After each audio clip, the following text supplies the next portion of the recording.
Hello student, today I am going to discuss with you one of the very important topic of class 11th physical chemistry, that is thermodynamics. तो सबसे पहला आज जो है इस chapter में हम बेसिक इंट्रोडक्शन थर्मोडायनामिक्स के बारे में पढ़ेंगे और भी पढ़ेंगे टाइप ऑफ सिस्टम्स के बारे में और state function, path function plus first law of thermodynamics आज के लेक्चर में कंप्लीट करेंगे। तो चलिए देखते हैं थर्मोडायनामिक्स। सबसे पहले थर्मोडायनामिक्स होता क्या है। तो थर्मो मतलब होता है क्या? थर्मो मतलब होता है हीट। थर्मो मतलब क्या होता है? हीट। एंड डायनेमिक्स का मतलब होता है फ्लो, फ्लो या फिर मोशन, फ्लो या फिर motion.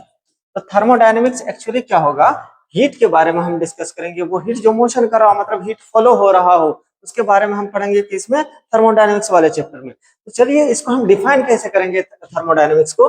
It is the branch of science which deals with the study of flow of energy. हाँ, तो it is branch of science thermodynamics. It is branch of science which deals with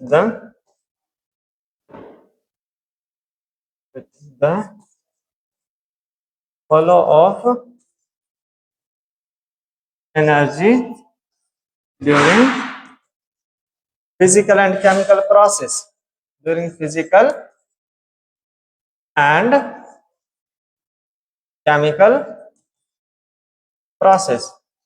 इसमें जो है हम किसके बारे में पढ़ेंगे? एनर्जी फ्लो जो हो रहा होगा या फिर हीट फ्लो होगा डिफरेंट फिजिकल या केमिकल प्रोसेस में, उसकी को हम किस में पढ़ते हैं? थर्मोडायनेमिक्स के अंदर। और क्या पढ़ते हैं हम थर्मोडायनेमिक्स के बारे में? कि it gives information about various thermodynamic law, first law, second law, third law. It gives information about various thermodynamics law।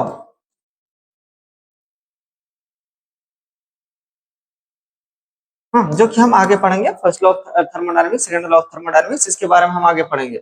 और क्या है कि थर्मोडायनेमिक्स का क्या मेरिट और डिमेरिट है, एडवांटेज क्या है? ये स्टडी हमको बताता है कि कोई भी रिएक्शन हो रहा है या नहीं हो रहा है। फिजिबिलिटी ऑफ रिएक्शन बताएगा कि कोई भी रिएक्शन स्पॉन्टेनियसली हो रहा है या नॉन स्पॉन्टेनियसली हो रहा है। स्पॉन्टेनियसली मतलब खुद ब खुद हो रहा है या बाहर से हमको एनर्जी वगैरह दे करके करवाना पड़ रहा है उसको। हाँ, तो it give information about spontaneity of reaction. It give information about the spontaneity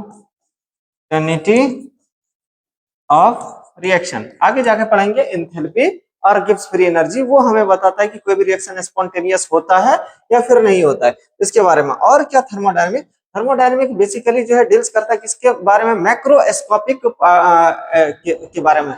micro level पे थर्मोडायनेमिक्स हमें स्टडी नहीं करवाता है। तो कोई भी चीज अगर बल्क में प्रेजेंट है, फॉर एग्जांपल वॉल्यूम वगैरह बल्क में प्रेजेंट है, तो उसके बारे में जो है हम थर्मोडायनेमिक्स में पढ़ते हैं। माइक्रोस्कोपिक लेवल पे मतलब एटॉम या मॉलिक्यूल के लेवल पे जो है थर्मोडायनेमिक स्टडी नहीं करवाता है। हाँ, इसका एडवांटेज क्या है कि, और डिसएडवांटेज क्या है?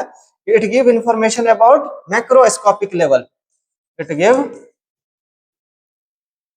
Information about macroscopic level.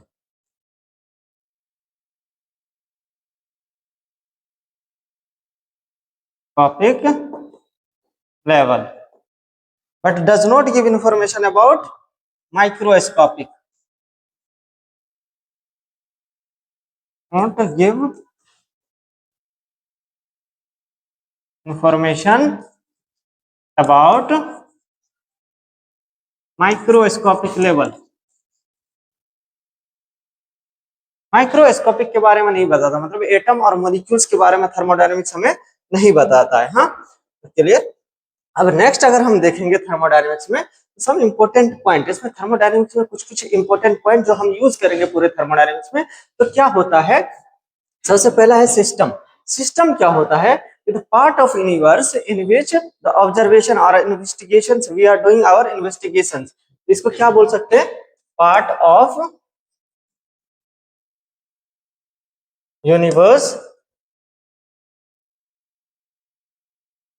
under which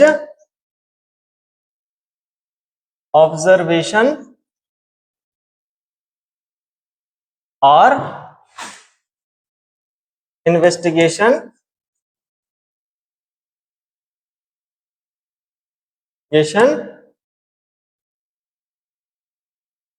we are doing. हाँ, वो यूनिवर्स का वो पार्ट जिसके अंदर जो है हम अपना इन्वेस्टिगेशन करते हैं, कोई भी ऑब्जर्वेशन कहते हैं, उसको क्या बोलते हैं? सिस्टम। सिस्टम एक स्मॉल पार्टिकल, एक स्मॉल से लेकर के लार्ज भी हो सकता है। फॉर एग्जांपल, अगर हम किसी बीकर में रिएक्शन लगा रहे हैं, किसी बीकर में ये रिएक्शन लगा रहे हैं, इसके अंदर कोई भी केमिकल्स डालते हैं, तो उसके अंदर का पार्ट, ये बीकर्स के अंदर का पार्ट क्या कहलाएगा? सिस्टम। और इस बीकर के बाहर वाला जितनी भी दुनिया है, पूरी यूनिवर्स, वो क्या कहलाएगा? सराउंडिंग। हाँ, तो सिस्टम क्या है? जिसके अंदर हम investigation, for example this is a classroom, तो क्लासरूम को हम क्या मानते हैं? अगर क्लासरूम में हम ऑब्जर्वेशन कर रहे हैं, सारे स्टूडेंट, टीचर, इन सब का इन्वेस्टिगेशन कर रहे हैं, तो क्लासरूम एक क्या हो जाएगा? सिस्टम। एंड इस क्लासरूम के बाहर जितनी भी दुनिया है, जितना भी यूनिवर्स है, वो सारा का सारा क्या हो जाएगा? सराउंडिंग। और इस क्लास को जो है सेपरेट करने वाला सराउंडिंग से और सिस्टम को, उसको क्या बोलते हैं? बाउंड्री। तो system can be small, can be large. For example, इस अर्थ को ही हम एक सिस्टम मान ले, पूरे अर्थ को जो हम ऑब्जर्वेशन करने लग जाए, तो अर्थ हमारा क्या आ जाएगा? सिस्टम। और अर्थ के बाहर वाली जितनी भी दुनिया है, वो सारे के सारे क्या हो जाएंगे? सराउंडिंग। और इन दोनों को सेपरेट करने वाला या तो रियल लाइन या इमेजिनरी लाइन, उसको क्या बोलेंगे? बाउंड्री। हाँ, next, what is surrounding?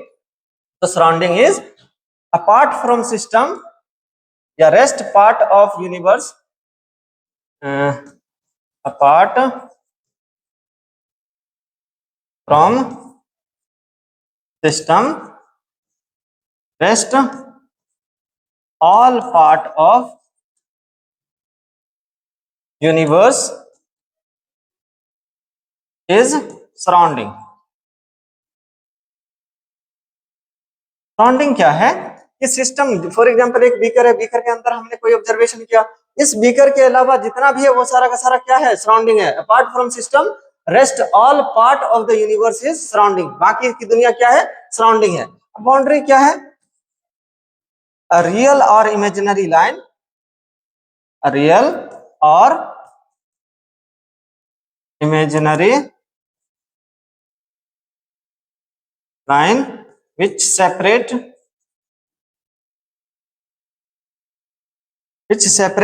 system and surrounding.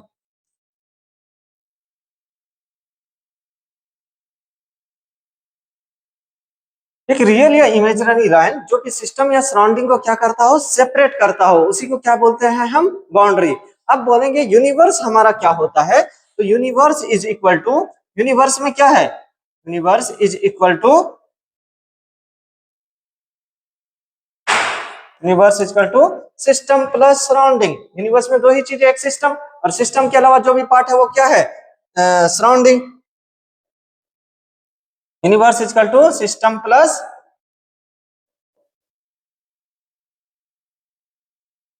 Surrounding. Universe is equal to system plus surrounding. Clear?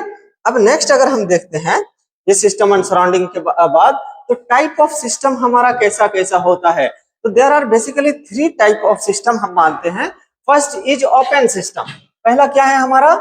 Open system. हाँ, ओपन सिस्टम क्या होता है? ओपन सिस्टम, ओपन सिस्टम उस सिस्टम को कहते हैं, this is the type of system in which exchange of matter as well as energy take place, जिसमें matter भी एक्सचेंज होता हो सराउंडिंग से, और एनर्जी या हीट भी ट्रांसफर होता हो सराउंडिंग से, तो उसे क्या बोलते हैं? Open system. हाँ, तो इसको क्या बोलेंगे? Type of system, types of system in which matter as well as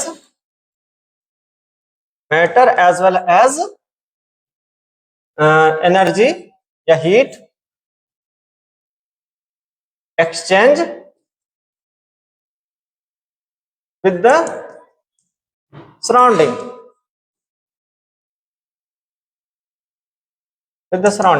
वो सिस्टम जिसमें जो है मैटर और क्या हो?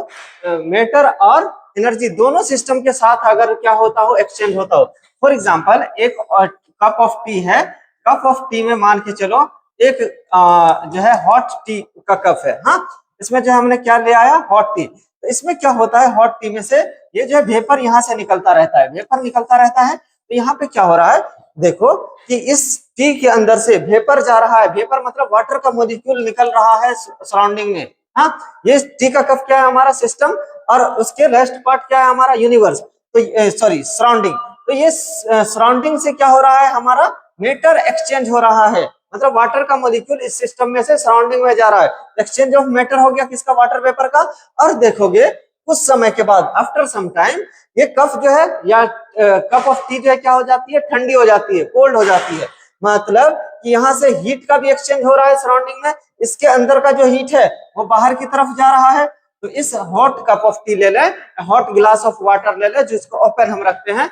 These are all are example of open system. Open system में क्या होता है कि मैटर का भी एक्सचेंज होता है, मैटर का भी और हीट का भी एक्सचेंज, इसके साथ सराउंडिंग के साथ। उस वाले सिस्टम को हम क्या बोलेंगे, system, sorry open system. Example क्या हो जाएगा, example is open hot cup of T, या फिर open hot glass of water, और क्या हो जाएगा, क्लासरूम, क्लासरूम, और क्या हो जाएगा, ये अर्थ, अर्थ भी किसका पार्ट है, एंड और क्या हो जाएगा, all living system, all living system. हाँ, ये सारे के सारे क्या है, ओपन सिस्टम के एग्जांपल। जैसे हम लिविंग सिस्टम है, हम भी क्या कर रहे हैं, सराउंडिंग से क्या कर रहे हैं, हीट एक्सचेंज कर रहे हैं, प्लस मैटर भी, हम CO2 छोड़ रहे हैं, ऑक्सीजन ले रहे हैं, तो गैसियस मैटर का जो एक्सचेंज कर रहा है ना, these all are example of open system. Now देखेंगे हम क्लोज सिस्टम।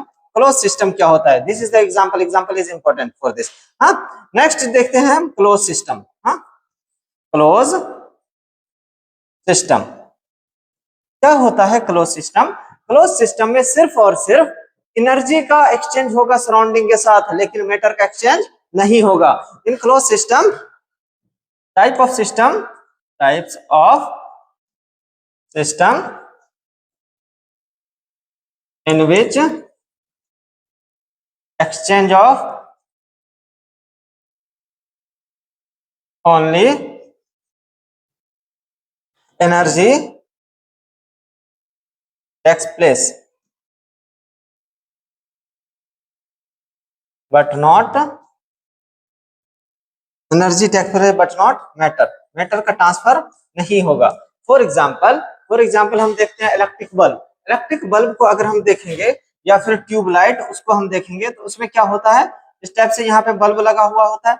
बल्ब से क्या होता है कि यहाँ पे देखोगे, बाहर में अगर टच करोगे तो क्या होता है, हीट हो जाता। हीट का मतलब बाहर की तरफ जो है हीट ट्रांसफर हो रहा है, बट यहाँ इसके अंदर से कोई मैटर बाहर की तरफ जा रहा है, नहीं जा रहा। तो only exchange of heat, matter का यहाँ पे एक्सचेंज नहीं होता है, matter not exchange, only heat exchange. तो हीट सिर्फ एक्सचेंज होता है या एनर्जी एक्सचेंज होता है, मैटर नहीं। उस टाइप के सिस्टम को क्या बोलते हैं, close system. Example is electric bulb, electric bulb comma tube light, tube light etcetera. हाँ, तो ये हो गया क्लोज सिस्टम, ये हो गया ओपन सिस्टम। नेक्स्ट अगर हम देखते हैं, एक और पार्ट होता है इसमें, आइसोलेटेड सिस्टम। तो चलिए आइसोलेटेड सिस्टम हम देखते हैं क्या होता है। फॉर एग्जाम्पल, आइसोलेटेड सिस्टम की अगर हम बात करें,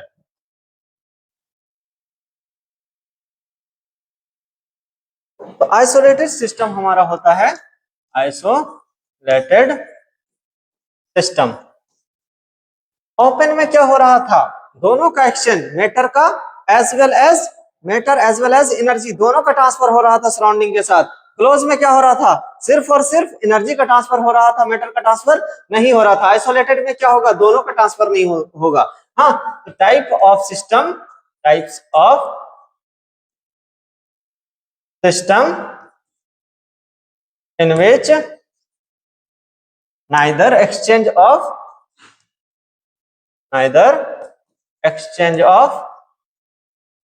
matter as well as energy take place, energy takes place is known as isolated system. वो टाइप ऑफ सिस्टम जिसमें ना तो एनर्जी ट्रांसफर हो रहा हो ना मैटर ट्रांसफर हो रहा हो, उसको क्या बोलते हैं? Isolated system. For example coffee in thermoflask, coffee in thermoflask. इसके अगर थर्मोफ्लास्क के अंदर हम कॉफी रख देते हैं तो काफी समय तक वो ठंडी नहीं होती है, ना ही बाहर की तरफ जो है कोई मेटर का ये ट्रांसफर करता है। क्लियर? तो दिस इज द एग्जांपल। और क्या एग्जांपल हो सकता है इसका? यूनिवर्स। यूनिवर्स, यूनिवर्स में हम क्या करते हैं? सिस्टम और सराउंडिंग में ही तो एक्सचेंज होता है ना। पूरा यूनिवर्स सिस्टम एंड सराउंडिंग से ही मिल करके बना है, तो अगर एक्सचेंज भी होगा तो सिस्टम से सराउंडिंग मतलब यूनिवर्स में ही रहेगा। तो universe is also example of isolated system. Clear? तो ये थे type of system, three type of system. First is open system जिसमें matter as well as energy दोनों का ट्रांसफर हो रहा था। सेकंड इज ओपन सिस्टम जिसमें सिर्फ और सिर्फ एनर्जी का ट्रांसफर हो रहा था, मैटर का नहीं हो रहा था। And third one is isolated system, दो में से किसी का ना इधर मैटर का ना ही एनर्जी का ट्रांसफर हो रहा था। क्लियर? चलिए अब नेक्स्ट देखते हैं state function and path function.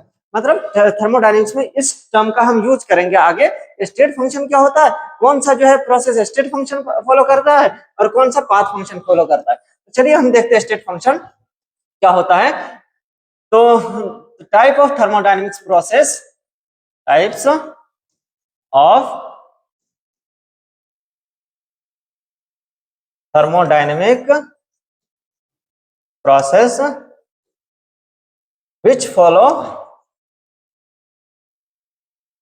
which depends on only initial and final state but does not depend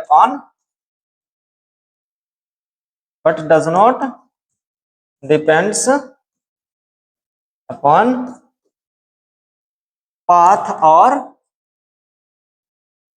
mechanism followed by the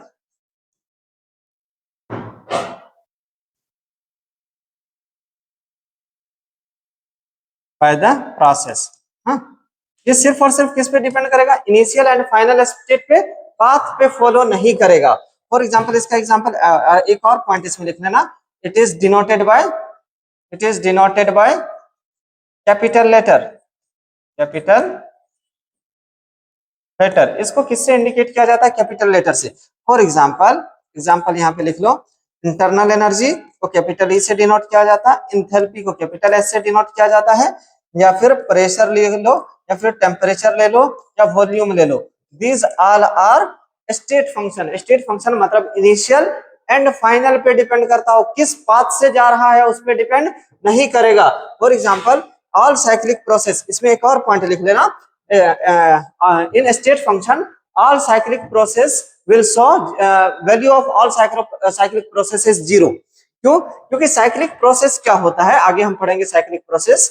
तो साइक्लिक प्रोसेस में जहां से स्टार्ट होता है प्रोसेस वहीं पे आके खत्म हो जाता है। Initial and final point same हो गया, तो इनिशियल फाइनल पॉइंट सेम हो जाएगा, उसका चेंज कितना आ जाएगा? 0 आ जाएगा। क्लियर? नेक्स्ट देखो पाथ फंक्शन, इसमें क्या लिखेंगे? Types of thermodynamic process, type of thermodynamic process which depends on initial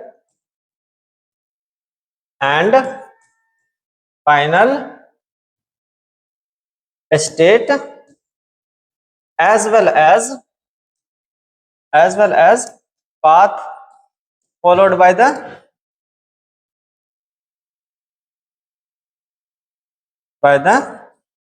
system या process followed by the system। जो ये जो है इनिशियल एंड फाइनल पोजीशन पे भी डिपेंड करता है, और किस पे डिपेंड करता है? इनिशियल एंड फाइनल पॉइंट पे भी डिपेंड करता है। उस प्रोसेस को हम क्या कहते हैं? Path function. इसका एग्जांपल, दो एग्जांपल याद कर लो, कौन सा है? एक वर्क, एक और इसमें पॉइंट ऐड कर लो, it is denoted by small letter, it is denoted by it is denoted by small letter, हाँ, स्मॉल लेटर। इसको किससे डिनोट किया जाता है? स्मॉल लेटर से। For example, example is work and heat. ये दो एग्जाम्पल याद रख लेना, पाथ फंक्शन। इसके अलावा जो भी होता है वो सारा का सारा क्या होता है? State function. क्लियर? तो चलिए नेक्स्ट हम देखते हैं, state function and path function हमारा हुआ। नेक्स्ट देखते हैं एक्सटेंसिव और इंटेंसिव प्रॉपर्टीज हमारा क्या होता है। तो extensive properties those thermodynamics properties which depend upon the amount of matter, कितना अमाउंट ऑफ मेटर प्रेजेंट है उस पर अगर कोई डिपेंड कर रहा है तो उसको हम क्या बोलेंगे? Extensive properties. Intensive, I N मतलब होता है इंडिपेंडेंट, आई एन मतलब याद रखो इंडिपेंडेंट। इंडिपेंडेंट मतलब डिपेंड नहीं करता है किस पे? अमाउंट ऑफ सब्सटेंस पे या अमाउंट ऑफ मैटर पे। इसमें लिखना thermodynamic, thermodynamic properties, properties which does not depend on, which does not depend on amount of matter। तो अमाउंट ऑफ मैटर पे डिपेंड नहीं करता हो उसको क्या बोलते हैं? Intensive properties. एक्सटेंसिव प्रॉपर्टीज क्या होगा? Thermodynamic properties,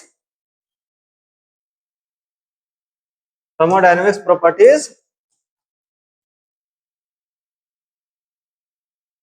which depend on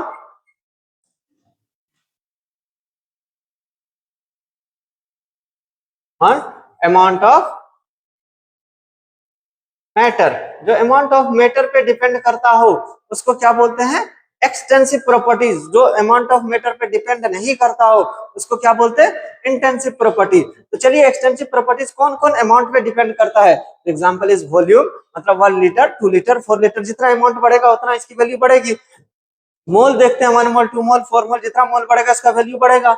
लेकिन मास जो है जितना 1 ग्राम 2 ग्राम 5 ग्राम 5 केजी जितना भी बढ़ेगा इसका एक्सटेंसिव प्रॉपर्टीज का वैल्यू बढ़ जाएगा। यूज फ्री एनर्जी, जितने भी टाइप की एनर्जी होती है यही आ जाएगा। अब लेकिन देखो डेंसिटी, अमाउंट ऑफ सब्सटेंस पे डेंसिटी डिपेंड नहीं करता। फॉर एग्जांपल एक ड्रॉप ऑफ वाटर लो या 1 लीटर ऑफ वाटर लो या फिर एक बड़ा से ड्राम में जो है वाटर लो, सबके अंदर डेंसिटी जो भी होगी फिक्स होती है। कितना होता है? 1 ग्राम पर सेंटीमीटर क्यूब, हाँ, या 1 ग्राम पर ml के आसपास होता है। हाँ, तो डेंसिटी जो है किसी भी वाटर की फिक्स होती है। 1 ड्रॉप ऑफ वाटर लो, 1 लीटर लो या 1 गैलन ऑफ वाटर लो, सेम होता है डेंसिटी। उसी तरह स्पेसिफिक हीट आगे पढ़ाएंगे, ये भी जो है क्या होता है? सेम होता है। प्रेशर डिपेंड नहीं करता कितना है, मतलब कितना एरिया पे है, ये जो जितना भी होगा सेम होगा। टेम्परेचर ऑल्सो ये डिपेंड नहीं करेगा। फॉर एग्जांपल एक जो है तुमने बड़ा सा जो है केटली में तुमने टी बनाया, मतलब चाय बनाया, चाय के अंदर जो भी टेम्परेचर होगा उसको निकाल करके एक कप में करोगे तो कप में भी टेम्परेचर सेम रहेगा, जितना उतना उसमें रहेगा। तो temperature also does not depend on the amount of substance. Next is pH. PH किसी भी एसिड का मान के चलो, पीएच जो है जितना भी है, अगर उस एसिड को थोड़ा सा बाहर करके लाओ तो बाहर वाला में थोड़ा सा अमाउंट जो रहेगा उसमें भी पीएच सेम रहेगा जितना उस बड़े वाले इसमें। नेक्स्ट इज वेपर डेंसिटी, ये भी सेम रहता है। तो this quantity does not depend upon the amount of substance but this quantity depend upon the amount of substance. Next एक और नोट करके पॉइंट लिख लेना, ratio of two extensive properties is intensive properties. दो extensive properties का ratio क्या होता है? इंटेंसिव। फॉर एग्जांपल मास है, मास और वॉल्यूम का अगर हम रेशियो लेते हैं, मास एंड वॉल्यूम का रेशियो क्या आता है? Mass upon volume is density. तो mass is extensive properties, volume is also extensive properties but density is intensive properties. The ratio of two extensive properties is intensive properties. Clear? चलिए next देखते हैं type of thermodynamic system, मतलब किस किस thermodynamic system किस किस process को जो है फॉलो करता है। हाँ, तो टाइप्स ऑफ थर्मोडायनेमिक सिस्टम में हम देखते हैं, तो फर्स्ट टाइप जो है हमारा क्या होता है? फर्स्ट होता है आइसोथर्मल थर्मोडायनेमिक सिस्टम के अलावा थर्मोडायनेमिक प्रोसेस करो, टाइप ऑफ थर्मोडायनेमिक प्रोसेस। इसमें देखते हैं फर्स्ट प्रोसेस हमारा, मान के चलो फर्स्ट प्रोसेस हम ले लेते हैं आइसोथर्मल प्रोसेस। कौन सा? Isothermal, sorry, isothermal process. Isothermal process. तो आइसो मतलब क्या होता है? जब भी आइसो लगा हो फिजिक्स केमिस्ट्री बायो किसी में भी, आइसो का मतलब क्या होता है? सेम। थर्मल मतलब होता है टेम्परेचर, थर्मल मीन्स टेम्परेचर। तो किसी भी बॉडी किसी भी प्रोसेस में अगर टेम्परेचर सेम है तो उसको हम क्या बोलेंगे? Isothermal process. तो इसमें हम क्या लिख सकते हैं? आइसोथर्मल प्रोसेस में हमारा क्या होगा? Temperature constant. क्या होगा? Temperature constant. Temperature will be constant. Temperature constant है तो चेंज इन टेम्परेचर क्या आएगा? डेल्टा टी की वैल्यू क्या आएगी? जीरो। किसी भी कांस्टेंट का डिफरेंस कितना आता है? Zero. For example 5 is a constant ना, इसकी वैल्यू चेंज नहीं होगी, कांस्टेंट की वैल्यू चेंज नहीं होती, तो 5 को अगर 5 से हम माइनस करेंगे तो जीरो ही आएगा। सिमिलरली कांस्टेंट जो भी टर्म होता है, मान के चलो टेम्परेचर 100 डिग्री सेल्सियस है तो पूरे प्रोसेस में 100 ही रहेगा, 100 से ना तो 105 होगा ना 95 होगा, कोई चेंज नहीं आएगा।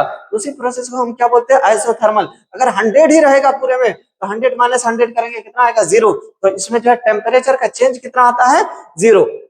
तो अब जो है टेम्परेचर क्या है? कांस्टेंट। टेम्परेचर कांस्टेंट तो डेल्टा टी की वैल्यू क्या आती है? जीरो। अगर डेल्टा टी की वैल्यू जीरो है तो यहां से हम जो है अगर ग्राफ खींचना चाहे पीटी वगैरह के बीच का, हमारा कैसा आएगा? देखो, अगर हमारा एक आइडियल इक्वेशन होता है, आइडियल इक्वेशन क्या होता है? PV is equal to N R T.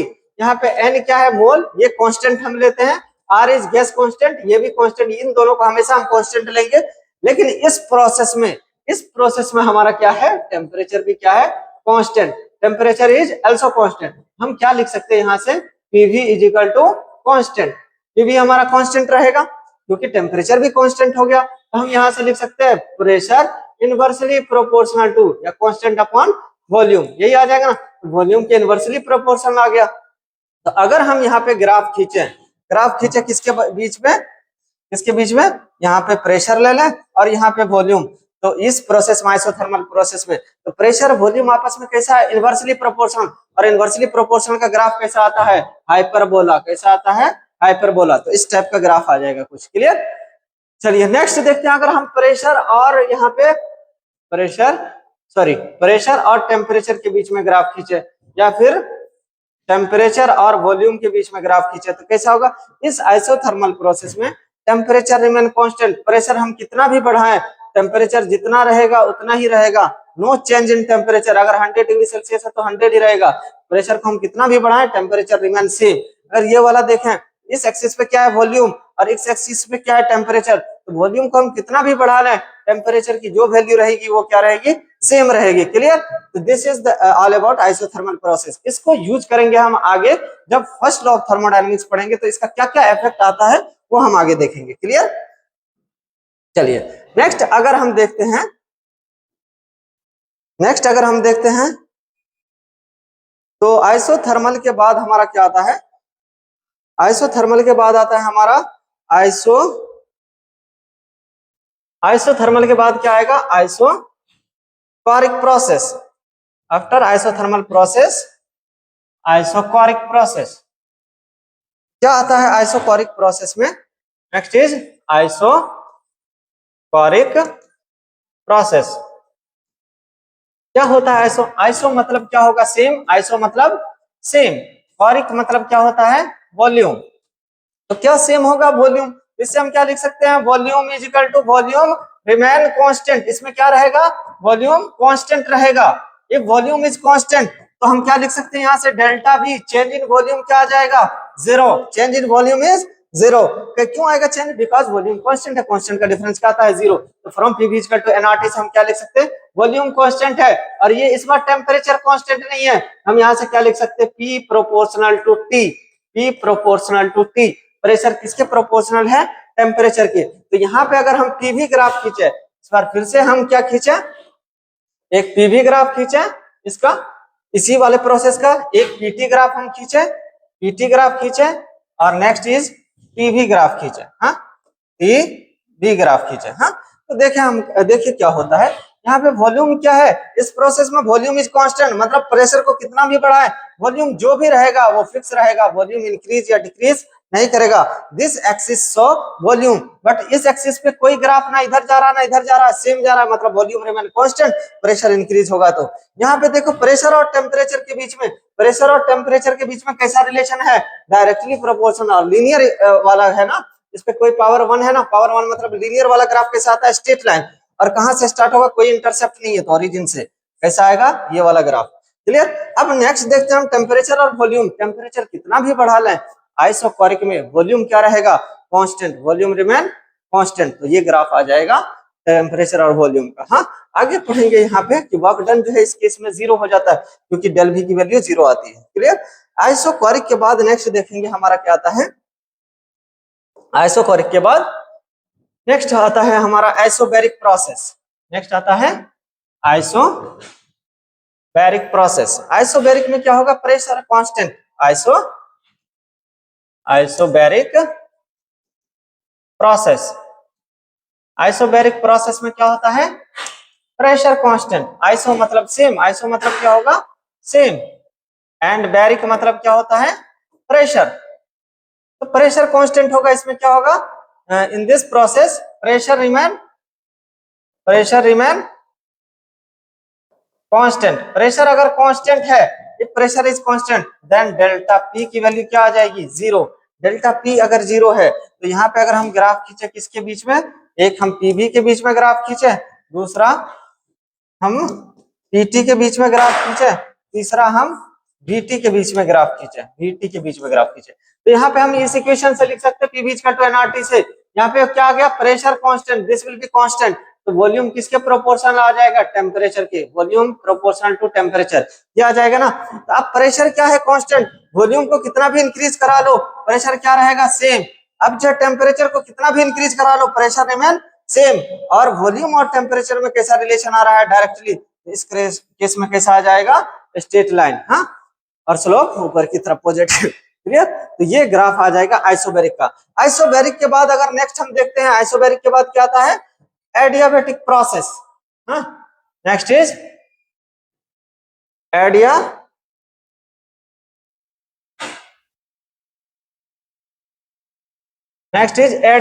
Process.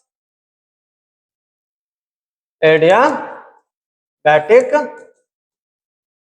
Process, हाँ, इसमें क्या होता है एडियाबैटिक प्रोसेस में, del Q change in heat की वैल्यू कितनी आती है, 0।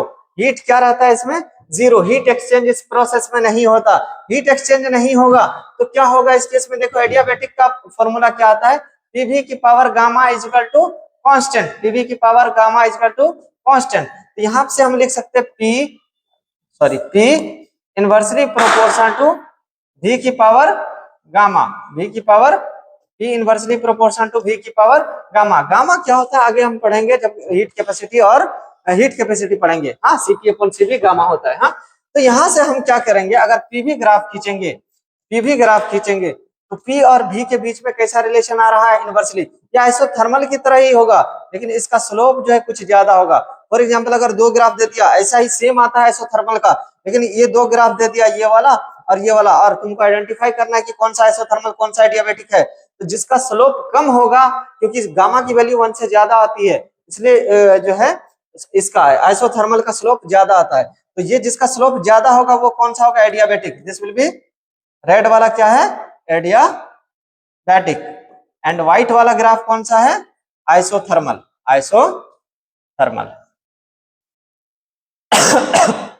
क्लियर। तो ये था एडियाबैटिक। नेक्स्ट हम देखते हैं साइक्लिक प्रोसेस। नेक्स्ट हमारा क्या है, साइक्लिक प्रोसेस। क्या होता है साइक्लिक प्रोसेस, साइक्लिक प्रोसेस इस प्रोसेस में क्या होता है कि when any process return to initial state is known as cyclic process.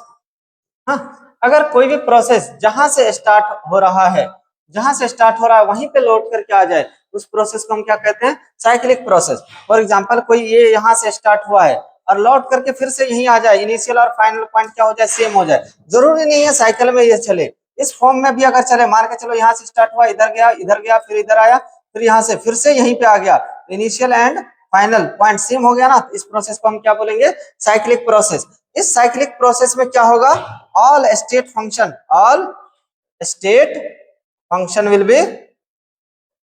Will be zero. जितने भी स्टेट फंक्शन होंगे वो सारे के सारे क्या होंगे, जीरो होंगे। फॉर एग्जांपल इंटरनल एनर्जी हमारा क्या था, स्टेट फंक्शन, तो डेल ई की वैल्यू क्या होगी, जीरो, क्योंकि स्टेट फंक्शन किस पे डिपेंड करता है, इनिशियल एंड फाइनल पॉइंट पे। तो इनिशियल और फाइनल पॉइंट इसका सेम है, मान के चलो इसकी वैल्यू 5 है, इनिशियल भी 5 फाइनल भी 5, तो 5 माइनस 5 0। अगर मान के चलो इसका इनिशियल का वैल्यू कितना 50 है और फाइनल भी आ गया वही उसी पोजीशन पे, तो फाइनल भी क्या होगा 50, और 50 माइनस 50 कितना आ जाएगा, zero. Because state function does not depend upon the path और mechanism followed by the system, only depend upon the initial and final point. Initial and final point in cyclic process is same, that's why all the state function will be zero in case of cyclic process. Clear. चलिए next देखते हैं, अगर हम cyclic process के बाद हम देखते हैं रिवर्सिबल और इरिवर्सिबल प्रोसेस क्या होता है हमारा। हाँ, तो reversible process and irreversible process. Reversible process में क्या होता है, ड्राइविंग फोर्स मतलब इधर से इधर ले जाने वाला फोर्स एंड अपोजिंग फोर्स, ये क्या होता है, सेम होता है। कोई भी रिएक्शन ए से बी बन रहा है मान के चलो, तो ए से बी बनने का जितना उसका टेंडेंसी है उतना ही बी से ए बन रहा है, उस पोजीशन को क्या बोलते हैं, उस प्रोसेस को क्या बोलते हैं, रिवर्सिबल प्रोसेस। और इस कंडीशन को क्या बोलते हैं, इक्विलिब्रियम कंडीशन। क्लियर। नेक्स्ट देखेंगे, process take place in small step, ये छोटे छोटे स्टेप में होता है और इट इज आइडियल प्रोसेस। वैसे जनरली जो है आइडियल रिवर्सिबल प्रोसेस कोई पॉसिबल नहीं है, क्योंकि आइडियल कोई चीज होती ही नहीं है, हम मान लेते हैं कि आइडियल होता है। हाँ, next, work obtained in expansion is maximum, इस केस में जो वर्क होगा वो मैक्सिमम होगा। System in virtual equilibrium in any state, इसमें क्या होगा, सिस्टम वर्चुअल इक्विलिब्रियम में होगा किसी भी स्टेट में। हाँ, नेक्स्ट अगर देखते हैं इरिवर्सिबल प्रोसेस में क्या होगा, इस प्रोसेस में driving force greater than opposing force, इसलिए ए से बी बन रहा है तो बी से ए उतना नहीं बन रहा है, मतलब ए कन्वर्ट हो रहा है किसमें, बी में। इस प्रोसेस को क्या बोलते हैं, irreversible process. Take place in short time, ये बहुत शॉर्ट टाइम में होता है। ऑल नेचुरल प्रोसेस जितना भी होता है वो सारा का सारा क्या होता है, इरिवर्सिबल प्रोसेस। फॉर एग्जांपल हमारा ग्रोथ जो है वो भी क्या है, इरिवर्सिबल प्रोसेस, या कोई भी नेचुरल प्रोसेस हो रहा है वो सारा का सारा क्या है, इरिवर्सिबल प्रोसेस। क्लियर। नेक्स्ट अगर हम देखते हैं work done and heat, work done हम कैसे जो है निकालते हैं इसके अंदर। तो फॉर एग्जांपल हम कोई भी मान के चलते हैं, ये एक सिलेंडर है, सिलेंडर के अंदर हमने एक लगा दिया क्या, पिस्टन, यहाँ पे एक पिस्टन लगा दिया और पिस्टन के ऊपर से जो है हम क्या अप्लाई कर रहे हैं, प्रेशर अप्लाई कर रहे हैं। हाँ, एक कांस्टेंट प्रेशर हम अप्लाई कर रहे हैं। हाँ, तो इसके ऊपर हम प्रेशर लगा रहे हैं, तो ये पिस्टन क्या आएगा, नीचे की तरफ आएगा। अभी इसका वॉल्यूम क्या है, मान के चलो अभी वॉल्यूम क्या है, V1, और इसको हम जो है पिस्टन को जो है क्या किए, थोड़ा नीचे की तरफ प्रेशर लगा करके हम इस पिस्टन को यहाँ पे ले आए, अब इसका वॉल्यूम क्या हो गया, V2। पहले इस सिलेंडर का वॉल्यूम यहाँ से यहाँ तक था, V1 था, अब क्या हो गया है, V2 हो गया। हाँ, अब क्या हो गया, V2। तो अब देखो ऊपर से जो है हम प्रेशर लगा रहे हैं, उस प्रेशर लगाने में हमें कुछ फोर्स लग रहा होगा, तो फोर्स का फॉर्मूला होता है, प्रेशर का फॉर्मूला होता है, pressure is equal to force upon area.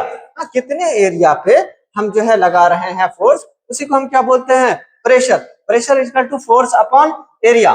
तो चलिए हम यहां से हम क्या कह सकते हैं, F is equal to P into A, F is equal to pressure into area. इसका एरिया मान के चलो, इस पिस्टन का एरिया कितना है, A है, एरिया कितना है, A है। हम क्या लिख सकते हैं, pressure is equal to force into area. अब यहाँ पे हम दोनों तरफ से जो है, और यहाँ से यहाँ तक जो हम पिस्टन मूव किया, या कितना लेंथ मूव किया है, मान के चलो L लेंथ मूव किया है, तो दोनों तरफ हम क्या करेंगे, L से अगर मल्टीप्लाई कर दें, L से हम मल्टीप्लाई कर दें तो क्या आ जाएगा, F dot L is equal to क्या होता है, P into A into L।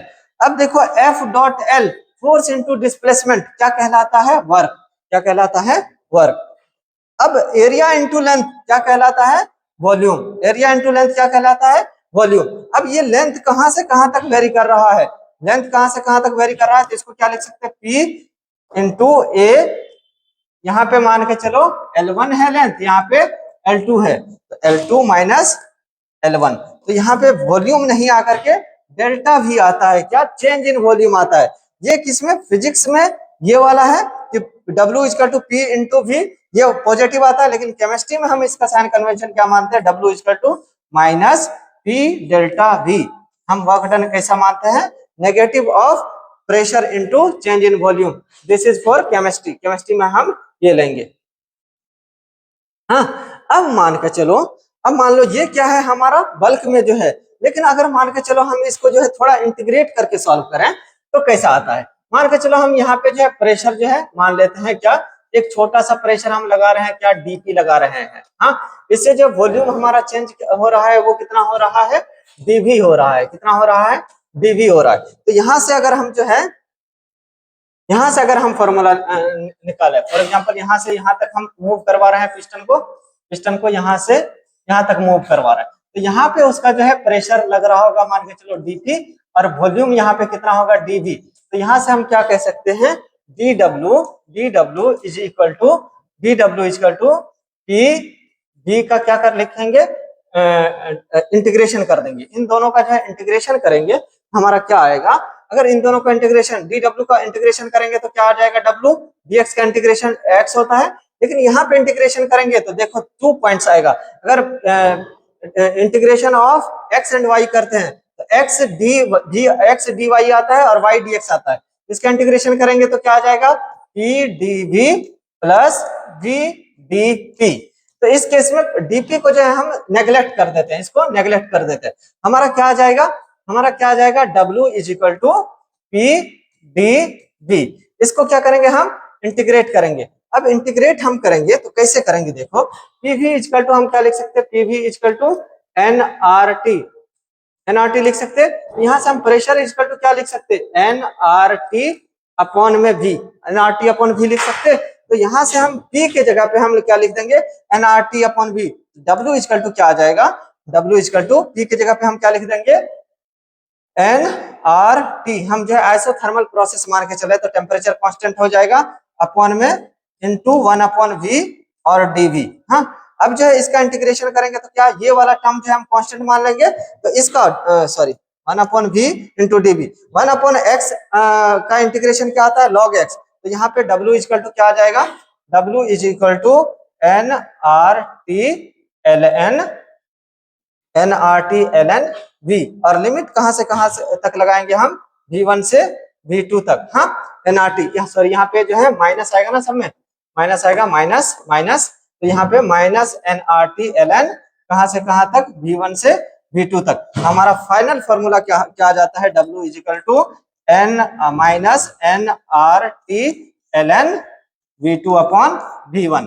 This is our final formula. हाँ, अब यहाँ पे v1 v2 का जो है फॉर्मूला पुट कर दोगे। अब ln का जो है जनरली तुमको वैल्यू नहीं दिया होगा, किसका दिया होगा, तुमको दिया होगा log 10 का। तो log 10 में इसको कैसे कन्वर्ट करेंगे, देखो log 10 में सिंपली क्या करना है, 2.303 से मल्टीप्लाई कर देंगे तो किसमें कन्वर्ट हो जाएगा ये। अगर हम W लिखेंगे, W equal to minus 2.303 nRT log v2 upon v1।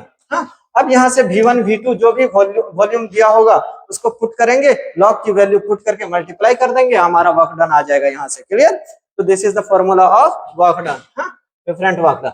चलिए अब हम नेक्स्ट देखते हैं sign convention. Sign convention is very very important. Physics और केमिस्ट्री को डिफरेंट करने वाला थर्मोडायनेमिक्स में यही है साइन कन्वेंशन। साइन कन्वेंशन यहाँ पे उल्टा होता है। हाँ, तो एक हम साइन कन्वेंशन किसका लेते हैं, वर्क का, एक लेते हैं हीट का। तो वर्क को अगर हम देखेंगे, वर्क होता है हमारा, एक क्या लिख सकते हैं वर्क को, work done by the system, work done by the system, और एक होता है work done on the system, work done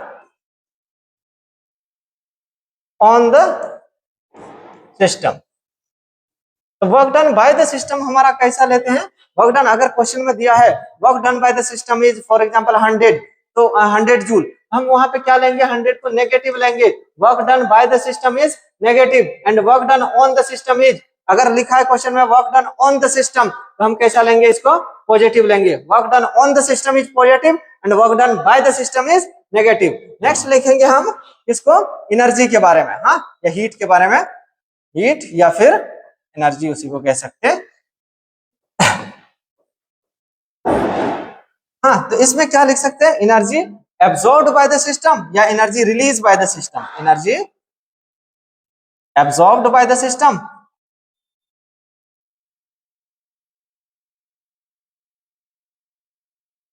by the system. Energy absorbed by the system कैसा हो जाएगा, positive. Energy absorbed by the system is, अगर कोई system energy absorb कर रहा है तो उस केस में क्या आ जाएगा, positive. And energy release by the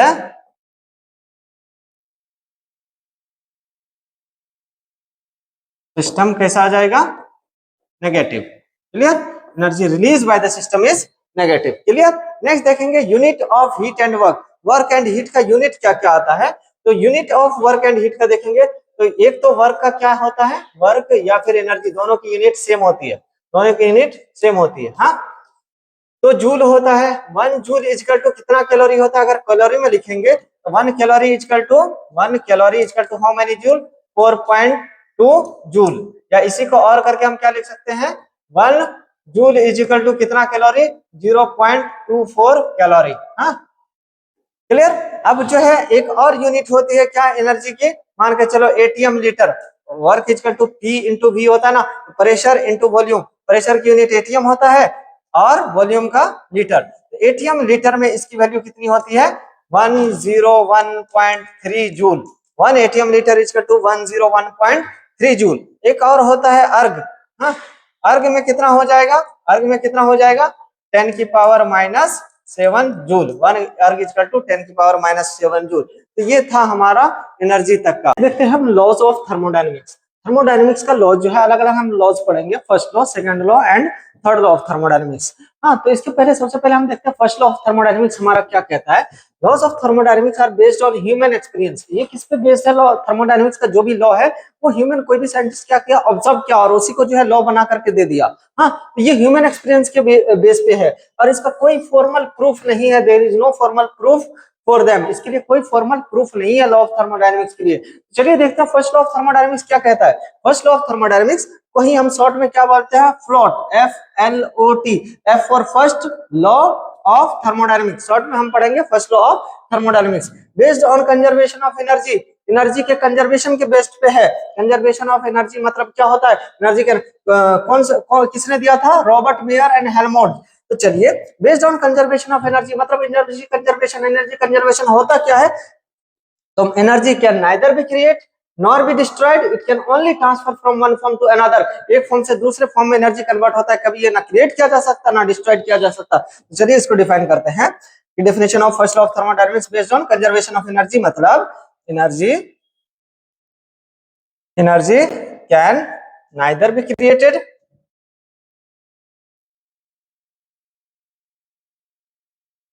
nor be destroyed, nor be destroyed, it can only transfer from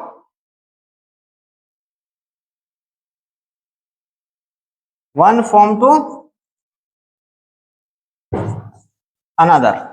एक फॉर्म से दूसरे फॉर्म में कन्वर्ट करते हैं, इसको ना क्रिएट कर सकते ना डिस्ट्रॉयड कर सकते। हाँ, अब मैथमेटिकली देखेंगे फर्स्ट लॉ ऑफ थर्मोडायनेमिक्स को मैथमेटिकली हम कैसे लिखते हैं, तो मैथमेटिकली ये होता है internal energy is equal to heat release और एब्सॉर्ब प्लस वर्क डन। हाँ, change in internal energy del is equal to Q plus W। Internal energy किसके बराबर होता है, हीट एब्सॉर्ब्ड और इवॉल्व प्लस वर्क डन, इसके बराबर मैथमेटिकली थर्मोडायनेमिक्स किसके बराबर होता है, यानी internal energy is equal to Q plus W। तो चलिए इसका क्या क्या जो है हम यूज आता है हमारा फर्स्ट लॉ ऑफ थर्मोडायनेमिक्स का। तो कैलकुलेशन हम डिफरेंट प्रोसेस में देखते हैं। Calculation of first law of thermodynamics during isothermal, different process में आइसोथर्मल, आइसोबैरिक, आइसोकोरिक में हम करके देखेंगे क्या क्या कंक्लूजन आता है फर्स्ट लॉ ऑफ थर्मोडायनेमिक्स से। हाँ, तो चलिए ड्यूरिंग आइसोथर्मल प्रोसेस, अभी हम पहले जस्ट पहले पढ़े हैं आइसोथर्मल में क्या होता है। आइसोथर्मल में अभी हमने पढ़ा क्या, टेम्परेचर कांस्टेंट क्या होता है, टेम्परेचर कांस्टेंट। टेम्परेचर कांस्टेंट मतलब डेल्टा टी की वैल्यू क्या थी, 0। टेम्परेचर कांस्टेंट मतलब डेल्टा टी की वैल्यू 0। अभी हम फर्स्ट लॉ ऑफ थर्मोडायनेमिक्स से क्या कह सकते हैं, from first law of thermodynamics, FLOT, FLOT. FLOT से हम क्या कह सकते हैं, फर्स्ट लॉ ऑफ थर्मोडायनेमिक्स से हमारा क्या आया था, del E equal to Q plus W। यही आता है फर्स्ट लॉ ऑफ थर्मोडायनेमिक्स, यही कहता है। अभी कुछ देर बाद हम जस्ट अभी 5-10 मिनट बाद पढ़ेंगे इंटरनल एनर्जी के बारे में। इसका फॉर्मूला एक होता है del E equal to NCV delta T. एक फॉर्मूला होता है इंटरनल एनर्जी का एनसीवी डेल्टा टी। अब देखो आइसोथर्मल प्रोसेस में डेल्टा टी की वैल्यू 0 है, तो 0 मल्टीप्लाइड बाय एनीथिंग क्या हो जाएगा 0। डेल्टा ई की वैल्यू क्या आ जाएगी इस केस में 0 आ जाएगी। इंटरनल एनर्जी की वैल्यू क्या आ जाएगी 0 in case of isothermal process, because in case of isothermal process delta T is equal to 0, temperature is constant. Temperature 0 नहीं होता है, कांस्टेंट होता है, मतलब अगर 100 डिग्री सेल्सियस है तो 100 ही रहेगा, कोई इंक्रीज या डिक्रीज नहीं होगा। तो यहाँ पे डेल्टा टी क्या आएगा 0, तो इंटरनल एनर्जी क्या आएगी 0। इंटरनल एनर्जी अगर 0 है तो 0 इक्वल टू हम Q प्लस W लिख सकते हैं। तो यहां से हम दो इक्वेशन लिख सकते हैं, क्या लिख सकते हैं Q is equal to minus W, अगर W को उस साइड भेज देंगे तो, या फिर हम क्या लिख सकते हैं W is equal to minus Q, ये लिख सकते हैं ना। अगर Q को उस साइड भेज देंगे तो माइनस Q और W को उस साइड भेज देंगे तो माइनस W। तो अब इन दो इक्वेशन से हम क्या क्या स्टेटमेंट लिख सकते हैं, इससे क्या लिख सकते हैं Q अगर पॉजिटिव है मतलब heat absorbed by the system, and W negative है मतलब work done by the system. तो यहां से हम क्या कह सकते हैं कि heat absorbed by the system, heat during isothermal process, isothermal ही चल रहा है, heat absorbed by the system is equal to work done by the system। System ने जितना वर्क किया उतना ही हीट एब्जॉर्ब किया, किसने, सिस्टम ने। Heat absorbed by the system is equal to work done by the system. और यहाँ पे क्या कह सकते, यहाँ पे हीट नेगेटिव है, वर्क पॉजिटिव है, मतलब सिस्टम पे वर्क हो रहा होगा और सिस्टम क्या कर रहा होगा, हीट रिलीज कर रहा होगा। हीट नेगेटिव मतलब सिस्टम हीट रिलीज कर रहा होगा। तो यहाँ पे हम क्या लिख सकते हैं, work done on the system, why work done on the system, because work done is positive मतलब work done सिस्टम पे हो रहा है, is equal to heat release by the system, heat release by the system। ये दो statement यहां से लिख सकते हैं। हाँ चलिए, अब जो है ये है आइसोथर्मल की प्रोसेस की कहानी। अगर आइसोथर्मल के बाद हम देखते हैं isochoric process. In case of isochoric process क्या होता है, आइसोकोरिक प्रोसेस अभी हमने पढ़ा था isochoric process, different type of process में। आइसोकोरिक में क्या होता है, वॉल्यूम कांस्टेंट। यहाँ पे क्या होता है, वॉल्यूम कांस्टेंट, वॉल्यूम 0 नहीं होता है, वॉल्यूम कांस्टेंट होता है, जितना भी होगा फिक्स होगा। चेंज इन वॉल्यूम कितना आता है 0, डेल्टा V की वैल्यू कितनी आती है 0, मतलब अगर 100 लीटर है तो 100 लीटर ही रहेगा, इसमें चेंज कुछ नहीं आएगा, चेंज कितना रहेगा 0। तो आइसोकोरिक प्रोसेस में वॉल्यूम कांस्टेंट, डेल्टा V की वैल्यू कितनी आएगी 0, कितना आएगी 0। अब डेल्टा V 0 है तो फ्रॉम फ्लोट हम क्या लिख सकते हैं, फ्रॉम प्लॉट मतलब first law of thermodynamics. First law of thermodynamics अभी हमने एक ही इक्वेशन पढ़ा फर्स्ट लॉ ऑफ थर्मोडायनेमिक्स में, क्या पढ़ा, delta E change in internal energy is equal to Q plus W। और W का भी हमने अभी एक फॉर्मूला पढ़ा था कि W is equal to P delta V, ये पढ़ा था ना, W is equal to P delta V, work done पढ़ा था पीछे। तो यहाँ पे हम क्या रख देंगे, del E is equal to Q plus P delta V, ये रख सकते हैं। अब देखो डेल्टा V की वैल्यू तो 0 है, डेल्टा V की वैल्यू 0 मतलब ये वाला टर्म 0 हो जाएगा, यस ये वाला टर्म 0 हो जाएगा। तो हम क्या लिख सकते हैं यहाँ से, del E equal to Q, del E equal to Q लिख सकते हैं यहाँ से। हाँ तो del E equal to Q लिख सकते हैं। तो इस वाले इक्वेशन से हम क्या स्टेटमेंट कह सकते हैं कि हीट पॉजिटिव है ना, यस Q इज पॉजिटिव है तो क्या लिख सकते हैं, heat absorbed by the system is equal to increase in internal energy of the system. क्या लिख सकते हैं यहाँ से statement, heat during isocoric process from first law of thermodynamics we can say heat absorbed by the system is equal to increase in internal energy increase in internal energy of the system. हाँ, क्या लिख सकते हैं यहाँ से, heat absorbed by the system is equal to increase in internal energy of the system. ये था किसकी कहानी, आइसोकोरिक की कहानी। चलिए अब आइसोकोरिक के बाद अगर हम देखें, आइसोकोरिक के बाद अगर हम देखें, आइसोकोरिक के बाद क्या था, चलिए नेक्स्ट हम देखते हैं साइक्लिक प्रोसेस। क्या होता है साइक्लिक प्रोसेस में, साइक्लिक प्रोसेस, साइक्लिक प्रोसेस में क्या होता है, जितने भी स्टेट फंक्शन होता है वो सारे के सारे क्या हो जाता है, जीरो। क्या हो जाता है, state function will be zero, all state function will be zero. जितने स्टेट फंक्शन है उनका सारा का चेंज क्या आएगा, जीरो आएगा। नाउ सी, अगर सारे स्टेट फंक्शन का चेंज जीरो आएगा तो from float first law of thermodynamics हम क्या ले सकते हैं, from first law of thermodynamics we can write down del E is equal to Q plus W, Q plus W. Now see, Q and W is path function and del E is state function. ये state function को ही तो हम capital letter से denote करते हैं, इसको small letter से denote करते हैं पाथ को। तो ये वाली value change in state function क्या आ जाएगा, जीरो आ जाएगा। तो ये वाली वैल्यू जीरो, तो यहाँ से हम क्या लिख सकते हैं, Q प्लस W। यहाँ से भी हम क्या लिख सकते हैं, Q is equal to minus W, या फिर W is equal to minus Q, ये देख सकते हैं। सेम एज इट इज, जैसे आइसोथर्मल में आया था वैसे ही आ गया। आइसोथर्मल में भी डेल की वैल्यू जीरो आई थी, डेल क्योंकि एनसीबी डेल्टा टी वहां पे जीरो था, यहाँ पे ये जीरो आया because all state function are zero in case of cyclic process. हाँ, because initial and final point same हो जाएगा, चेंज जीरो आ जाएगा। स्टेट फंक्शन जो है इनिशियल एंड फाइनल पोजीशन पे डिपेंड करता है। हाँ, तो यहाँ से हम सेम स्टेटमेंट लिख सकते हैं, क्या, heat absorbed by the system, heat absorb by the system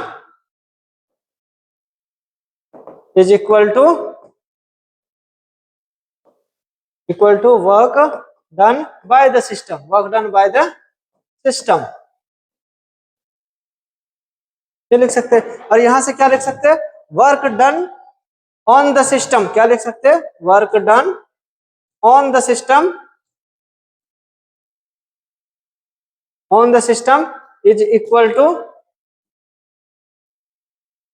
to heat released by the system because Q is negative, heat released by the system। Clear, ये दो स्टेटमेंट लिख सकते हैं। हाँ, अब जो है नेक्स्ट अगर हम देखेंगे एडियाबैटिक प्रोसेस, अगर हम देखेंगे इसी में, तो एडियाबैटिक प्रोसेस में हमारा क्या होता है, इन case of adiabatic process, next is adiabatic process. Adiabatic process में हमारा क्या आता है, हीट जो है जीरो आ जाता। हाँ, डेल क्यू की वैल्यू क्या आता है, हीट एक्सचेंज जीरो आ जाता है एडियाबैटिक प्रोसेस में। Q is equal to zero है, तो फ्रॉम फ्लोट हम लिख सकते हैं, from first law of thermodynamics we can write down del E is equal to Q plus W, del is equal to Q plus W. तो यहाँ पे Q क्या है एडियाबैटिक में, Q is equal to zero है, तो हम यहाँ से लिख सकते हैं del E is equal to W. तो यहाँ से हम क्या लिख सकते हैं, क्या लिख सकते हैं, work done by the work done on the system is equal to increase in internal energy of the system। क्या लिख सकते हैं, work done on the system is equal to increase in internal energy, increase in internal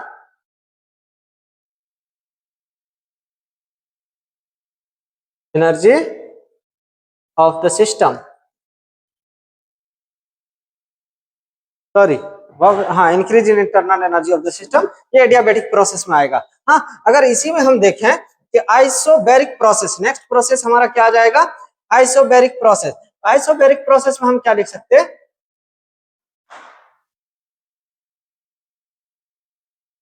isobaric process में हमारा क्या आता है, pressure constant. Next is isobaric process, isobaric process, isobaric process में क्या आता है, pressure constant, pressure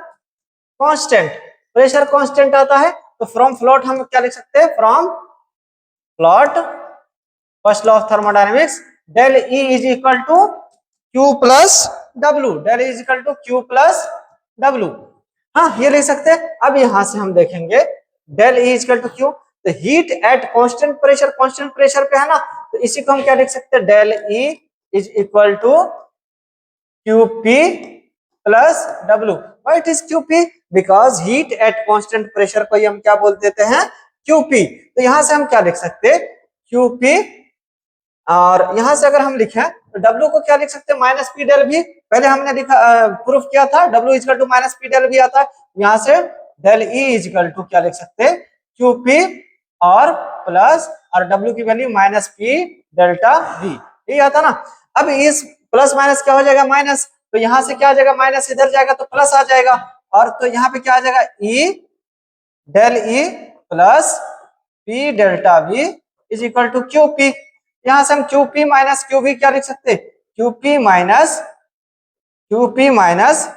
del E, sorry QP minus del E is equal to P delta V, ये लिख सकते हैं हम। हाँ, अब QP देखो, हीट एट कांस्टेंट प्रेशर को ही हम क्या बोलते हैं, enthalpy, that is enthalpy. Heat at constant pressure को ही हम क्या बोलते हैं, एंथैल्पी। डिनोट किससे करते हैं हम, H से।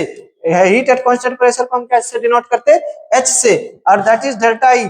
This is internal energy, this is internal energy. अब इसी से बाद में जो है हम relation between CP and CB निकालेंगे। हाँ, अभी जो है हम आगे देखते हैं सीपी और सीबी का क्या क्या वैल्यू आता है। हाँ, तो ये अगर हमारा आ गया है किसमें, ड्यूरिंग आइसोबैरिक प्रोसेस में, QP minus Q del E is equal to क्या लिख सकते हैं, P डेल V। तो यहां से हम del H equal to del H minus del E, क्योंकि QP heat at constant pressure को डेल H लिख सकते हैं, del H minus del E equal to P delta V, ये लिख सकते हैं। ये हमारा एक इक्वेशन बन गया। हाँ, तो इसको हम आगे यूज करेंगे, क्लियर। चलिए नेक्स्ट अगर हम देखें,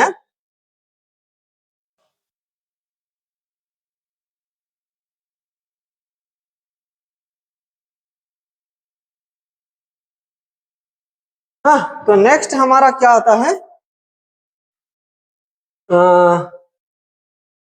नेक्स्ट है हमारा इंटरनल एनर्जी एंड एंथैल्पी। तो चलिए इंटरनल एनर्जी और एंथैल्पी के बारे में हम देखते हैं क्या है, कि पहले इंटरनल एनर्जी देखते हैं, ये होता क्या है, it is the sum of, internal energy defined as sum of all the different energy, it is defined as sum of all different energy associated with the atom and molecule. Atom and molecule में जितनी भी energy होती है ना, उन सब के सम को क्या बोलते हैं, internal energy. For example, internal energy is energy, potential energy plus kinetic energy plus vibrational energy plus electronic energy, nuclear energy etcetera, जितनी भी एनर्जी होती है उन सब के सम को क्या बोलते हैं, इंटरनल एनर्जी। सारे के सम को क्या बोलते हैं, इंटरनल एनर्जी। और ये क्या होता है, एक्सटेंसिव प्रॉपर्टीज, एनर्जी जितनी भी होती है वो एक्सटेंसिव प्रॉपर्टी मतलब अमाउंट पे डिपेंड करती है। It is state function, state function बोले तो इनिशियल एंड फाइनल पोजीशन पे बस डिपेंड करता, पाथ फॉलो या मैकेनिज्म पे डिपेंड नहीं करता। तो internal energy is state function, extensive properties, clear.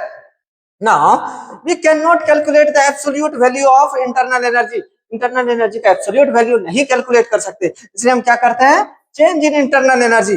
Change in internal energy का फॉर्मूला क्या होता है, del E equal to E final minus E initial. Change in internal energy is E final minus E initial. अब देखो, E final greater है initial से, तो delta E की वैल्यू हमारी कैसी आएगी, पॉजिटिव। अगर ई फाइनल ग्रेटर है ई इनिशियल से तो डेल्टा ई पॉजिटिव। अगर ई फाइनल कम है इनिशियल से तो डेल्टा ई क्या आएगा, हमारा नेगेटिव आएगा। और एक और फॉर्मूला होता है इंटरनल एनर्जी का, क्या होता है, delta E is equal to NCV delta T. आगे प्रूफ भी करेंगे, लेकिन यहाँ पे एक फॉर्मूला याद करना है, इंटरनल एनर्जी क्या होता है, NCV delta T, clear. Next अगर हम इंथैल्पी के बारे में बात करते हैं, इंथैल्पी हमारा क्या होता है, heat at constant pressure. Heat at constant pressure को ही हम क्या बोलते हैं, एंथैल्पी। और मैथमेटिकली हम एंथैल्पी को क्या लिख सकते हैं, अभी हमने प्रूफ किया था, डेल एच इक्वल टू क्या लिखा था, del H equal to del E plus P delta भी, अभी हमने प्रूफ किया था आइसोबैरिक प्रोसेस में। तो यहाँ से डेल एच को ही हम यहाँ पी डेल्टा भी को फ्रॉम आइडियल गैस इक्वेशन से लिख सकते हैं। For ideal gas equation PV equal to NRT वो लिखते हैं, तो पी डेल्टा वी की जगह पे हम क्या लिख सकते हैं, del N G R T. और यहाँ पे डेल एच क्या, हीट एट कांस्टेंट प्रेशर ही तो है। इंटरनल एनर्जी क्या होता है, हीट एट कांस्टेंट वॉल्यूम। तो डेल एच को हम क्यूपी लिख सकते हैं, डेल ई को हम क्यूबी लिख सकते हैं, plus del N G R T. और इसमें भी क्या होता है, we can not calculate the absolute value of delta H. So हम यहाँ पे भी क्या कर सकते हैं, we calculate change in enthalpy. क्या निकालते, चेंज इन एंथैल्पी। इसलिए हम यहाँ पे भी क्या निकालते हैं, एंथैल्पी का चेंज, मतलब डेल्टा एच निकालते हैं। डेल्टा एच या तो पॉजिटिव होगा, मतलब ये डेल्टा एच का वैल्यू क्या आएगा, delta H equal to H final minus H initial, यही तो आएगा डेल्टा एच। अब एच फाइनल ग्रेटर है एच इनिशियल से, तो डेल्टा एच कैसा आएगा, पॉजिटिव। पॉजिटिव आएगा तो मतलब क्या होगा, अगर डेल्टा एच पॉजिटिव है कोई भी रिएक्शन में, तो वो रिएक्शन कैसा होता है, एंडोथर्मिक, मतलब उसमें टेम्परेचर फेवरेबल होगा बाहर से देना। अगर कोई रिएक्शन डेल्टा एच नेगेटिव आ रहा है तो उस प्रोसेस में वो क्या आएगा, एक्सोथर्मिक। एक्सोथर्मिक मतलब वो हीट रिलीज कर रहा होगा, हीट रिलीज कर रहा होगा तो उसमें टेम्परेचर देना फेवरेबल कंडीशन नहीं होगा। हाँ, तो डेल्टा एच पॉजिटिव इंडोथर्मिक के केस में होता है, डेल्टा एच नेगेटिव एक्सोथर्मिक के केस में होता है। ये इंपॉर्टेंट क्वेश्चन। और यहाँ से कैसे क्वेश्चन पूछेगा, देखो तुमसे पूछेगा कि कोई भी रिएक्शन है, मान कर चलो ए सॉलिड है, ये दे रहा है बी गैस। इस केस में इंथैल्पी और इंटरनल एनर्जी ज्यादा होगा या कम होगा, कौन ज्यादा होगा, इंटरनल एनर्जी या इंथैल्पी। तो देखो यहाँ पे डेल एनजी क्या है, चेंज इन गैसियस मोल। तो गैसियस मोल यहाँ पे प्रोडक्ट में क्या है, गैसियस मोल कैसे निकालेंगे, प्रोडक्ट का गैस माइनस रिएक्टेंट का गैस। प्रोडक्ट में एक गैस मॉलिक्यूल है, रिएक्टेंट में एक भी नहीं है, तो डेल एनजी का वैल्यू कितना आ जाएगा, 1। तो यहाँ पे डेल एच क्या आ जाएगा, del H equal to del E plus del NG R T, क्योंकि एक ही एन की वैल्यू, तो आर टी आ जाएगा। आर टी एड हो रहा है ई में तब एच आ रहा है, मतलब इस केस में एच बड़ा है। अगर तुमसे इसी क्वेश्चन में दे दिया कि A solid give B solid, इस केस में देखो क्या हो रहा है, कोई गैसियस मॉलिक्यूल का फॉर्मेशन हो रहा है, कोई गैसियस मॉलिक्यूल का फॉर्मेशन नहीं, मतलब डेल एनजी जीरो है। डेल एनजी जीरो है मतलब ये वाली वैल्यू जीरो है, ये वाली वैल्यू जीरो है, तो डेल एच किसके बराबर हो जाएगा, डेल ई के बराबर, मतलब एंथैल्पी एंट्रोपी के सॉरी एंथैल्पी इंटरनल एनर्जी के बराबर हो जाएगा। अगर नेक्स्ट केस में देखो, मान के चलो कोई ए गैस है, एक मॉलिक्यूल दे रहा है 2b गैस मॉलिक्यूल, हाँ, या फिर 2b गैस मॉलिक्यूल है, 2a गैस मॉलिक्यूल, ये जो है टूट करके कंबाइन होकर के दे रहा है b गैस मॉलिक्यूल, मतलब रिएक्टेंट में 2 गैस मॉलिक्यूल है, प्रोडक्ट में 1 है। यहाँ पे डेल एनजी निकालेंगे, कितना आ जाएगा, del NG equal to product में 1 है, 1 माइनस 2 कितना आ जाएगा, -1 आएगा। तो यहाँ से हम क्या लिख सकते हैं, del H equal to del E minus, यहाँ पे एन की जगह पे क्या लिखेंगे, -1 माइनस एन आर टी। तो यहाँ पे जो है डेल ई की वैल्यू क्या आ जाएगा, del H plus R T. उस केस में डेल ई की वैल्यू ज्यादा आ जाएगी। अगर डेल एन की वैल्यू, डेल एन जी की वैल्यू नेगेटिव है तो क्या आएगा, del E greater than del H. अगर डेल एच की वैल्यू क्या है, सॉरी डेल एन की वैल्यू, डेल एन जी की वैल्यू पॉजिटिव है, उस केस में क्या आएगा, delta H greater than delta ई। अगर डेल एन जी की वैल्यू क्या है, 0 है, उस केस में क्या आएगा, del H equal to del E. हाँ, यहाँ से ये कंक्लूजन निकल करके आता है। क्लियर। अगर नेक्स्ट अगर हम देखें इसके बाद, तो एंथैल्पी और एंट्रोपी के बाद हम देखते हैं हीट कैपेसिटी को। हाँ, हीट कैपेसिटी हमारा क्या होता है, हीट कैपेसिटी कि amount of heat required to raise the temperature of any substance by 1 degree Celsius. क्या होता है, amount of heat required to rise the temperature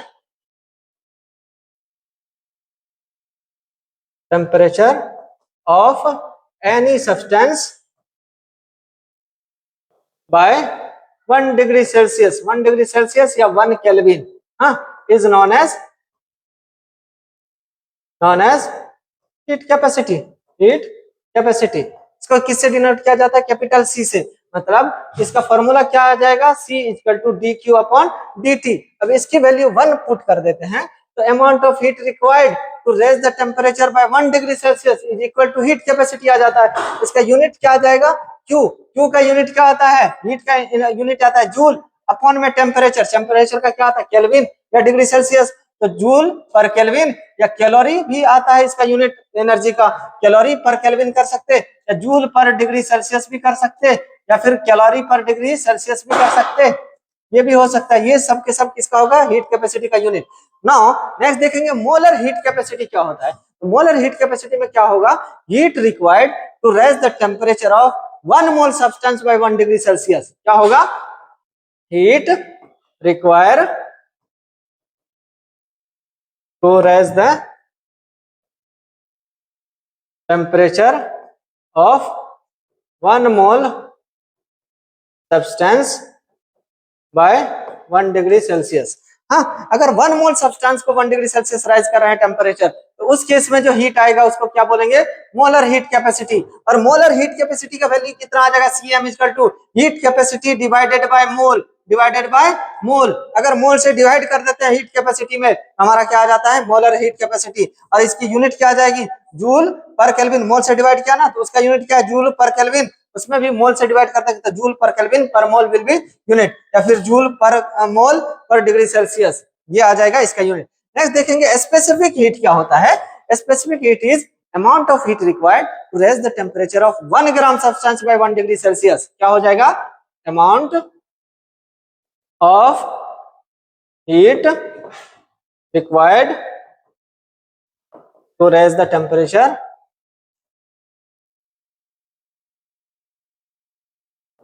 of 1 gram substance by 1 degree Celsius. अगर 1 gram substance को 1 degree Celsius से अगर rise कर रहे हैं, तो उसको हम क्या बोलेंगे? Specific heat capacity. इसको किससे डिनोट किया जाता है? स्मॉल सी से। इसको सीएम से, इसको कैपिटल सी से। तो इसकी वैल्यू क्या आ जाएगी? Molar heat capacity divided bye molecular weight कर देंगे, तो ये क्या आ जाएगा? Specific heat capacity. यूनिट क्या आ जाएगी? जूल पर केल्विन पर ग्राम। तीनों में डिफरेंस क्या है देखो एक बार कंक्लूड करके। हीट कैपेसिटी किसी भी सब्सटेंस को, कितना भी सब्सटेंस हो, उसको अगर 1 डिग्री सेल्सियस राइज करने में जो टेम्परेचर लग रहा है, जो हीट लग रहा है 1 डिग्री सेल्सियस टेम्परेचर राइज करने में, उसी को हम क्या बोलेंगे? Heat capacity. लेकिन मोलर हीट कैपेसिटी क्या है? 1 मोल सब्सटेंस को अगर हीट करने में जितनी एनर्जी लग रही है, 1 डिग्री सेल्सियस टेम्परेचर राइज करने में जितनी एनर्जी लग रही है, उसी को क्या बोलेंगे? Molar heat capacity. नाम से ही आ रहा है मोल। नेक्स्ट देखेंगे स्पेसिफिक हीट कैपेसिटी। इसमें क्या आता है? 1 ग्राम सब्सटेंस को जो है 1 डिग्री सेल्सियस टेम्परेचर राइज करने में जितना हीट लगेगी, उसको क्या बोलेंगे? Specific heat capacity. क्लियर? चलिए नेक्स्ट अगर हम देखें मोलर हीट कैपेसिटी के बाद, कैलोरी क्या होता है हमारा? हाँ, तो कैलोरी होता है amount of heat required to rise the temperature of 1 gram water, 1 gram water by 1 degree Celsius. और टेम्परेचर भी 1 डिग्री सेल्सियस कहां से कहां राइज करना है? 14.5 degree Celsius to 15.5 degree Celsius. 14.5 degree Celsius से 15.5 डिग्री सेल्सियस राइज करने में कितने 1 ग्राम वाटर को जो हीट लगती है, उसी को क्या बोलते हैं? 1 कैलोरी हीट। हाँ, अब चलो थोड़ा सा हम रिलेशन देखते हैं सीपी एंड सीबी का। सीपी क्या होता है? Heat capacity at constant pressure. Heat capacity at constant pressure को भी हम क्या बोलेंगे? CP equal to D Q upon D T. यहां से हम लिख सकते हैं heat required at constant pressure, तो यहां से हम क्या लिख सकते हैं? डी क्यू को क्या लिख सकते हैं? D H. हाँ, तो यहां से हम क्या लिख सकते हैं? डी एच इक्वल टू क्या लिख सकते हैं? D H equal to C dt यहां से लिख सकते हैं। हाँ, D H equal to C D T. लेकिन अगर मोलर हीट कैपेसिटी लिखेंगे तो हमारा क्या आ जाएगा? D H equal to N mole C D T. हाँ, ये क्या है? Molar heat capacity. तो यहाँ से यहाँ पे सी एम कर देंगे। हाँ, तो क्या आ जाएगा? N C D H equal to N C M D T. तो यहाँ पे अगर डेल्टा लगाएंगे तो क्या आ जाएगा? डेल्टा। ये स्मॉल चेंज होता है, डेल्टा मतलब large change. Del H equal to N C और C heat capacity at constant pressure, molar heat capacity at constant pressure को सीपीएम कर देते। हाँ, और यहाँ पे डीटी के जगह पे डेल्टा टी कर देते। तो यहाँ से ये फॉर्मूला आ गया। पीछे जो मैंने फॉर्मूला लिखा था एंथैल्पी का, सिमिलरली सी भी क्या होता? सी भी क्या होता? Heat capacity at constant volume को हम क्या बोलते? CV. Heat capacity at constant volume is CV. तो अब यहाँ पे देखो D Q heat capacity at constant volume को ही हम क्या बोलते हैं? Internal energy. अब इंटरनल एनर्जी हम यहां से क्या लिख सकते हैं? DE is equal to C N. अगर मोलर हीट कैपेसिटी लिखेंगे तो एन सी भी, क्योंकि heat capacity at constant volume M लगा देते, क्योंकि molar heat capacity at constant volume dt। हाँ, यही आ जाएगा। ये स्मॉल चेंज है, लार्ज चेंज लिखाएंगे तो क्या लिखेंगे? Del E equal to N C V delta T. यही हमने पहले लिखा था। हाँ, पहले यही लिखा था ना। अब चलिए थोड़ा सा रिलेशन देखते हैं, सीपी और सीबी के बीच में क्या रिलेशन आता है। हाँ, तो यहां से हम जो है हम थोड़ा सा रिलेशन निकालते हैं इसके बराबर बीच में, सीपी और सीबी के बीच में क्या रिलेशन आता है। हाँ, तो चलिए अभी हमने पढ़ा था क्या, फर्स्ट लॉ, जब आइसोबैरिक प्रोसेस पढ़ा था वहां पे मैंने एक फॉर्मूला लिखाया था क्या, QP, QP is equal to QV plus QP plus del N G R T, del N G मतलब जी इसलिए लगाते हैं क्योंकि गैसियस, डेल एन मतलब change in mole, R T ठीक आता।